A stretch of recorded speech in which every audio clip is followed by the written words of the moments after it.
Hi, it's Dr. Greg Jantz, and today on Hope and Possibility, and there is hope, we're going to be talking about the confusion around what is an eating disorder and why there's hope for eating disorders. Stay with me.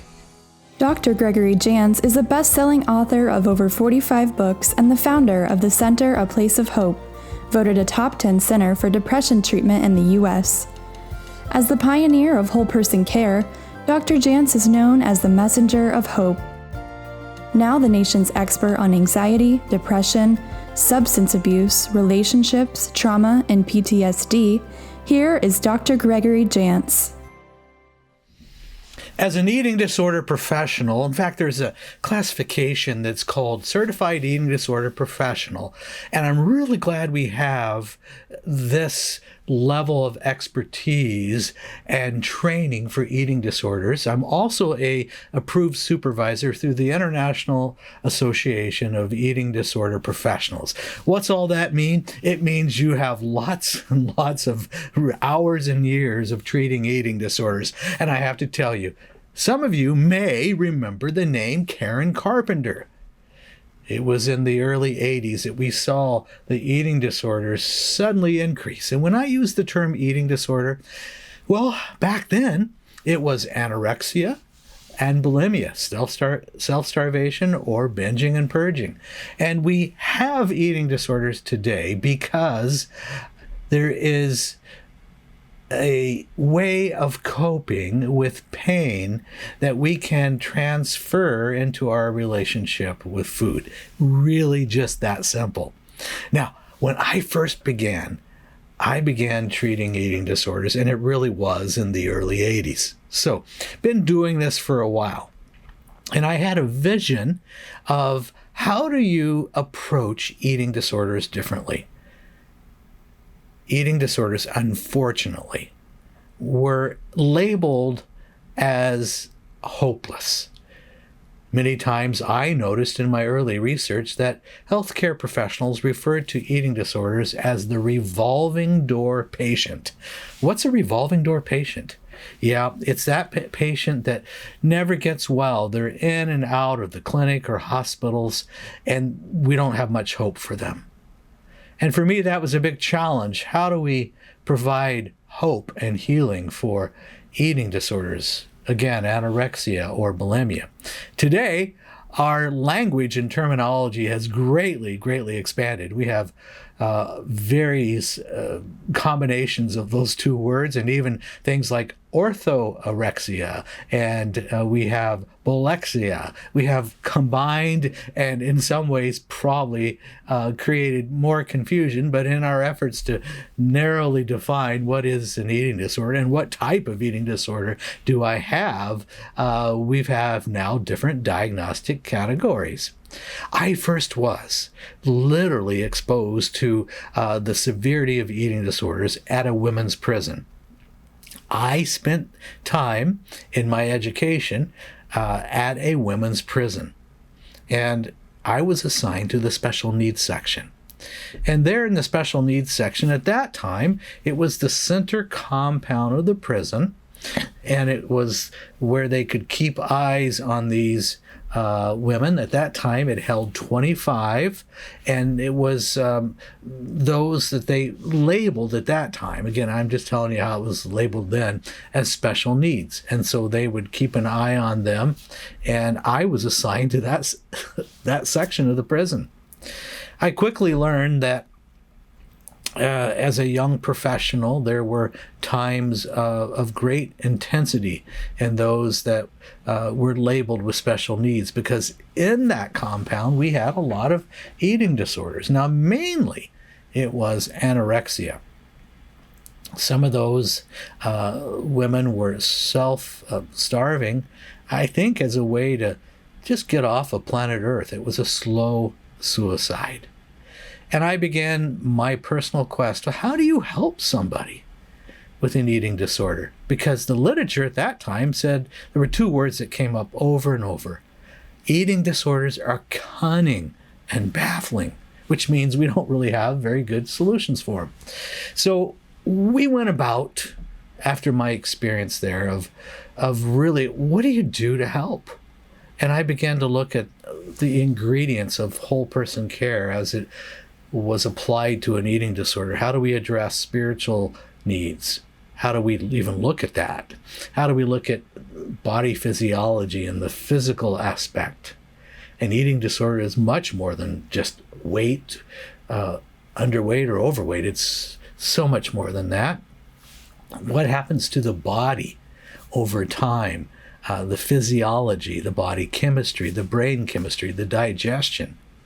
We began to look at what are the effects? What happens in the digestive system? And then how do we look at relationships? Past, has there been trauma? Relationships in our life that were significant. What happened to those relationships? Was there abuse? Any form of abuse? We looked at sexual abuse and physical abuse. And not every eating disorder victim had sexual or physical abuse. But one area of abuse that really stood out was that of emotional abuse. Unmet emotional needs, neglect, purposeful intent to cause harm. Nearly everybody with an eating disorder connected into emotional abuse. And so from there, it was really one of my first books. We wrote a book called Healing the Scars of Emotional Abuse. And this really came out of our early work with eating disorders. As we began to dive deeper into the whole person, we began to look at, what does the research say? Is there any research? What are the components? How does a person recover? If in the early days of an eating disorder, they really were seen as cunning and baffling, we don't understand them, and we don't have much hope for their recovery. That was what sent me on my quest and my personal journey to create a system of care for eating disorders that looked at the whole person to see, can we bring about healing and recovery? And it was in, I believe, 1992, we did the first edition. You see, I still got my pages marked. The first edition of Hope, Help, and Healing for Eating Disorders. And we looked at this whole person approach. And really, we looked at, okay, what does food addiction, or how does food addiction fit in this? How about brain chemistry and brain science? What happens? And so this is our whole person approach. I come into this with a bias towards believing that a single approach or just addressing just with medication, that we're going to see, I propose, some very short-term results and really not get us to where we want to go. Commonalities of all eating disorders, no matter all the different combinations of word choices, and eating disorder not otherwise specified. Well, what is that? We have those individuals that have a variance of different symptoms, but it all leads back. Where does that root cause go to? So we're interested in dealing with root causes. And we know that, approximately 3 months of binging on food and purging, for example, will begin to alter chemistries. We can create a depressed and anxious brain simply by binging and purging. And yet we know that this is the one way that a person can, and both male and female, can process their emotions through food or through restricting from food. That's the avenue to process emotions. What does that do? Well, one area that is very important that we look at is in our digestive system, we manufacture approximately 90% of two very important chemicals through our intestinal flora. And I'm making it super easy, but it really does clarify what happens. We make serotonin in our gut. It has a lot to do with mood and sleep and appetite. We also manufacture our dopamine levels, and that's the chemical that causes us to feel good as well, and serves some other functions. So we have a connection between our gut, and sometimes our gut's referred to as the second brain. Our gut and our brain up here. And that connection is something called the vagus nerve. Well, really what we need to know is that's the communication highway between the gut and the brain. And if we're not manufacturing in our gut via our intestinal flora, that healthy bacteria, those chemicals we need, such as serotonin, dopamine, which is amazing how it's designed, because then from there it goes via the vagus nerve to the brain to supply this brain with what is needed. One of the things that you'll know with an eating disorder is emotion or emotion regulation is very difficult. What's that look like? I could have the depths of despair because my brain's not getting what it needs. I may have trouble regulating not only emotions, but regulating my appetite and what is going on in my appetite. And I'm very confused because after a while, I don't know, am I hungry or not? And then I become afraid of hunger and what that means, that I will actually lose control of my food. Now, I haven't even mentioned yet binge eating, but binge eating could be sometimes classified as a food addiction. There are those with an eating disorder, such as bulimia, that just binge. Oh, by the way, what is bulimia? Usually we think of bulimia eating a high amount of high caloric food in a very short time, and then finding a way to deal with that. We either purge or throw it up. We use diuretics, we use exercise, but in some way we have to offset that food binge. And this is a cycle. A person struggling with eating disorder will say, okay, I'm going to be really good this week. And that's how we're thinking. And then suddenly, 3 days later, the intensity grows so great that you actually end up binging and purging and repeating the cycle. This is why sometimes we see this as classified as an addiction. It has a very predictable cycle, and it's very addictive. You may end up having your own favorite high caloric foods, and I've worked with binge eaters through the years that, much like, let's say, an alcoholic, will hide their candy or hide their food behind books in a bookcase, make sure they got their food hidden in the office place, and then you've got to always have your secret stash. I've worked with individuals who, on their way home from work, will go buy a fast food place and buy some large amounts of food and have it all timed just to get home to binge. And in order not to be recognized, they will circulate. I had a lady that I worked with, and she had 3 different fast food places that she would rotate so that it would never seem like she was going there at the same time. Person with the eating disorder and that desire to binge, it intensifies, and it emerges as such it feels like a strong force. I have to engage in this behavior. And so it's an up and down, up and down. You have to look at brain chemistry. You need to look at sleep cycles and what's going on in sleep. I worked for 2 years at a sleep research laboratory at the University of Washington, and I can tell you the importance of what happens in our sleep cycles and our food, very important. But we were looking at these things early through the 80s, early 90s, and began to look at what happens in the digestion and what happens if we begin to work on creating a happier or healthy gut, and we began to work with probiotics and prebiotics and began to try to restore a gut health, or that second brain, the gut. And what did that do to this brain?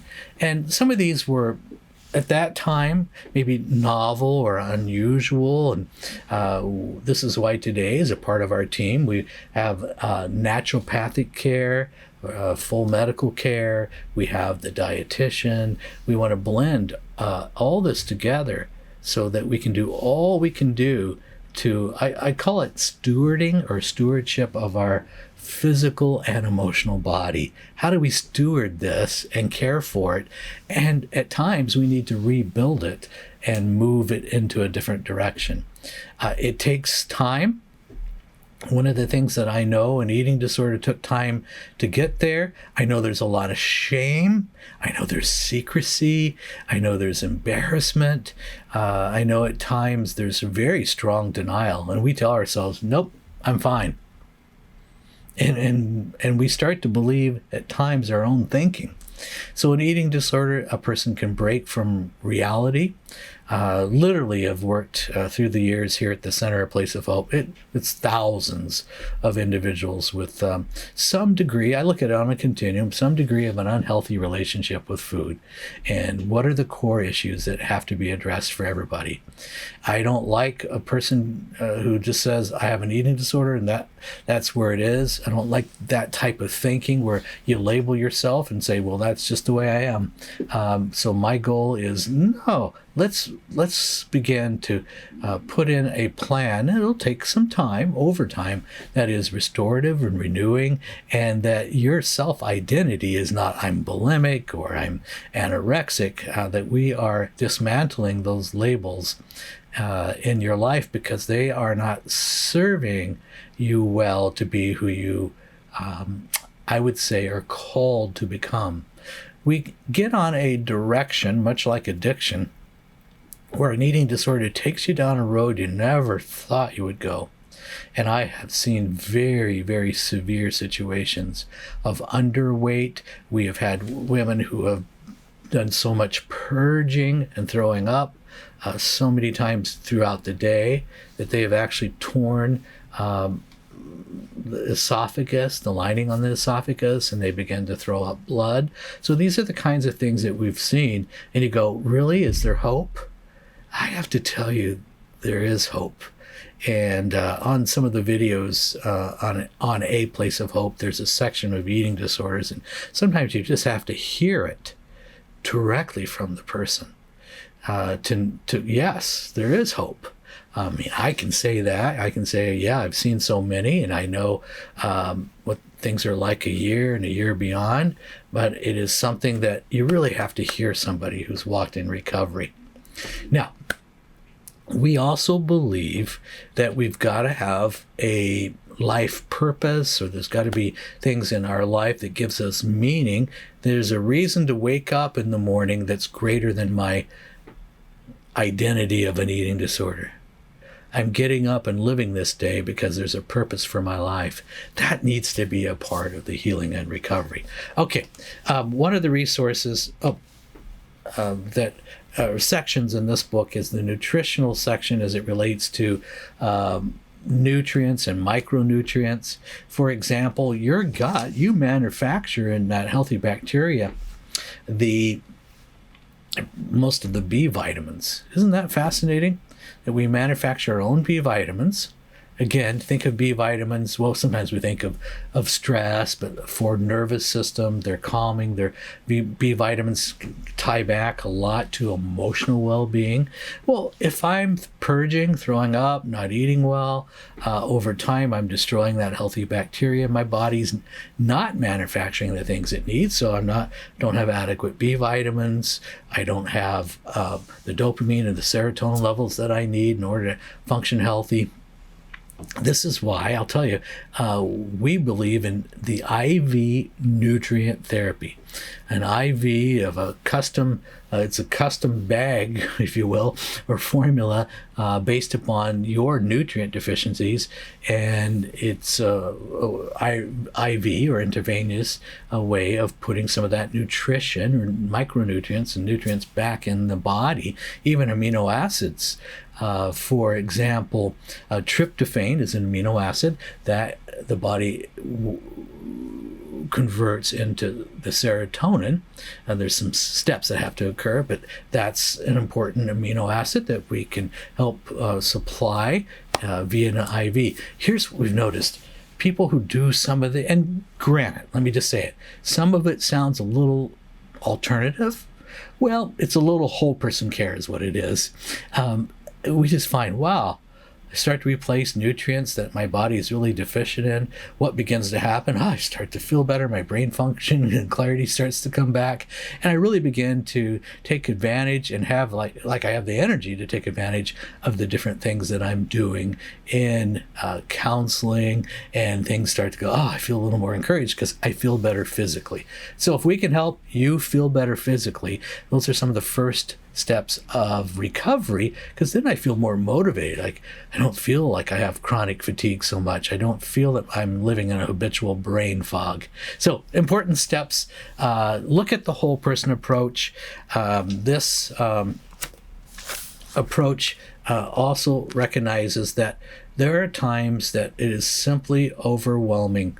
The guilt, the shame, perhaps the abuse, that you feel that you have no sense of self, and that no sense of self is brought to you to really a crossroads that says, is my life even worth living? And this is where the eating disorder gets that stronghold in your life, and it pulls you down a path of hopelessness, and it feels like helplessness. And so eating disorders really can be life or death. It pulls you on that path to take you away from all hope. So an eating disorder comes in many different forms, no matter what label.